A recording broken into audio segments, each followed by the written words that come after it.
Good morning to you, Pastor Ron Jetter, Immanuel Lutheran Church, on Thursday the 13th of August, 2020. Why is it that Thursday the 13th isn't a lucky or unlucky day? I mean, if 13 is considered the lucky or unlucky number, a number that's somehow special, different, distinguished from all the others, why is it only when the 13th falls on a Friday that it's remarkable? I don't know. Anybody get an answer? I'd like to hear your speculation on that. I'd like to hear what your midrash of that. Yesterday I talked about the concept of midrash in reaction to the bumper sticker that I saw. God wrote it, I believe it, that settles it. And how the Jews, the rabbinical process is one of saying, it's not a matter of saying, yep, there's the single belief that settles it, rather than saying, here's the many ways of looking at it, and that is no more true of any passage than of Genesis 22, which leaves us some disturbing questions. And again, I'll remind you of the ones that I ask. Couldy, wouldy, diddy. Could God do this? Would God do this? Did God do this? And then, why? What are all the ways we look at this? It starts off with verse 1, chapter 22, these words. After these things, God tested Abraham. After these things, what things? Well, everything that has gone before. The entire Abraham saga, that both the times that he lied about his relationship with Sarah, the saga with Lot, and so on. Abraham's travels through the land, Abraham and Hagar having Ishmael, Hagar and Ishmael being sent away, Abraham having a son, Isaac, born to Sarah. And it says, after these things, God tested Abraham. And we're going to get into this story and realize that this isn't just the next day. Isaac has been born, he was a baby, and now all of a sudden he's a teenager, or at least a preteen. So 12 years have gone by. So when it says after these things, there's a whole lot of things. So Abraham is, 100 and some years old by now. Abraham said, here I am. God said, take your son, your only son Isaac, whom you love, and go to the land of Moriah, and offer him there as a burnt offering on one of the mountains that I shall show you. Okay, there's two very, very odd things about that verse. Genesis chapter 22, verse 2. Far from settling anything, far from clear. God said, take your only son Isaac, whom you love. It didn't say, take the only son that you love, which happens to be Isaac, because Abraham loved Ishmael. Ishmael was Abraham's son. But God said, take your only son, Isaac. So in God's eyes, Ishmael is out of the story. Or at least whoever recorded this, they wanted that interpretation to kind of dominate here.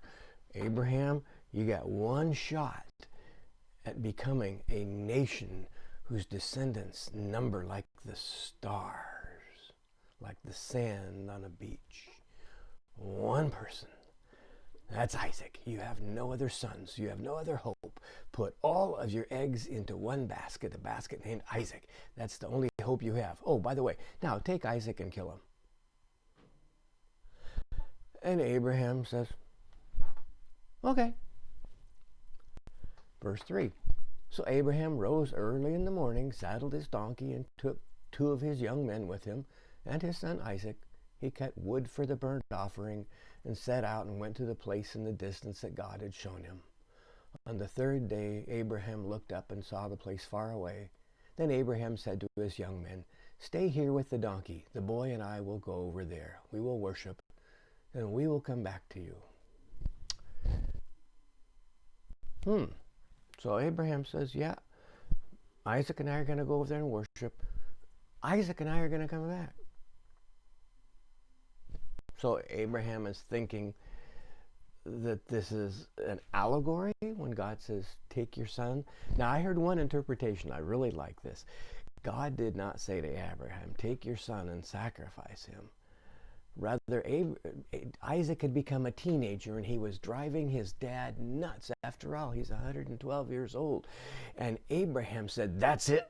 I'm going to get this kid. I'm going to take him. I'm going to sacrifice him. Anyway, a little humor inserted in that interpretation. Sometimes teenagers get to the point where we go, but they get through it. They get over it. They become wonderful kids. They become parents of their own. They give us grandchildren. Not that my kids were ever troubled. They really weren't. They just really weren't. Never really tested us. What a blessing they've been and still are. So here's Abraham. Leaves the young men. Verse 6 now. Abraham took the wood of the burnt offering, laid it on his son Isaac. He himself carried the fire and the knife. So the two of them walked together. Isaac said to his father Abraham, Father. He said, here I am, son. He said, the fire and the wood are here, but where is the lamb for a burnt offering? Abraham said, God himself will provide the lamb for a burnt offering, my son. So the two of them walked on together. So Abraham takes the firewood, bundles it together, and straps it on Isaac's back. He's carrying the wood on which he himself is going to be laid and sacrificed. And Abraham is carrying the fire. They weren't going to make fire. They brought fire from their home. Must have had a little kettle, some kind of a ceramic kettle, and I do ceramics, I do pottery. In the last few days, I've thrown some 16 little cups and bowls just to keep in practice. And maybe I should show you one of those tomorrow. So somehow they kept charcoal burning so that they have a way to start the fire there when they get there. Okay, so they're walking along, Isaac carrying the wood, Abraham the fire. Verse 9. When they came to the place that God had showed him, Abraham built an altar there and laid the wood in order. He bound his son Isaac and laid him on top of the altar on top of the wood. Isaac's not fighting this. Isaac says, well, where's the lamb? Oh, don't worry about it, son. God will provide. Verse 10. Then Abraham reached out his hand and took the knife to kill his son. His only son whom he loved, whom God had given him. And he even said, God will provide. God provided Isaac. Isaac belonged to God. Abraham understood that. When we were naming our daughter back in whenever that was, 1989 she was born? Yeah. We gave her the middle name Lanelle, L-A-N-E-L-L-E. Lan, L-A-A-N, is the Norwegian word for on loan, borrowed from, belonging to another. And El, of course, one of the names of God, and E-L-L-E, a feminization of that. So borrowed from God is her middle name. And she always has been her own person and God's person, distinct from us from the time she was a baby. And that's how Abraham sees Isaac. Isaac is Lan El, on loan from God, and God says, return Isaac to me. And Abraham says, okay. Abraham, who lied to Pharaoh, saying, Sarah's my sister. Yeah, that's it, sister. And then Pharaoh finds out it's his wife, and God punishes Pharaoh. Abraham lies to Abimelech, the king, and says, yeah, Sarah, she's my sister. That's right, sister. And Abimelech finds out that, no, it's his wife, and God punishes Abimelech. And they finally work it out, and they have a treaty between them. But still, here's Abraham, who's lied a couple of times, who's cheated, who's done what he had to do to survive. And now why isn't he bargaining his way out of this? Does he understand it's a test, or is he truly ready? Good thing that there's a verse 11. But the angel of the Lord called to him from heaven and said, Abraham, Abraham. He said, here I am. He said, do not lay your hand on the boy or do anything to him, for now I know that you fear God, since you have not withheld your son, your only son, from me. There's that phrase again, your only son, the only son God recognizes of Abraham. Not Ishmael, just Isaac, the second born, the only born in God's eyes.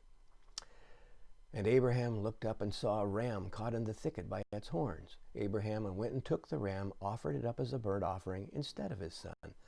Abraham called that place, the Lord will provide, as it is said to this day, on the mount of the Lord it shall be provided.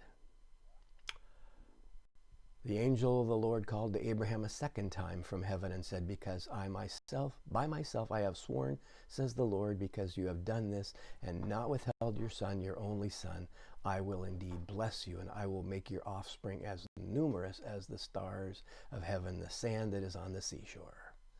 And your offspring shall possess the gate of their enemies. God already gave that promise, but now God's saying, now because you have not withheld your son, I'm giving you that promise again.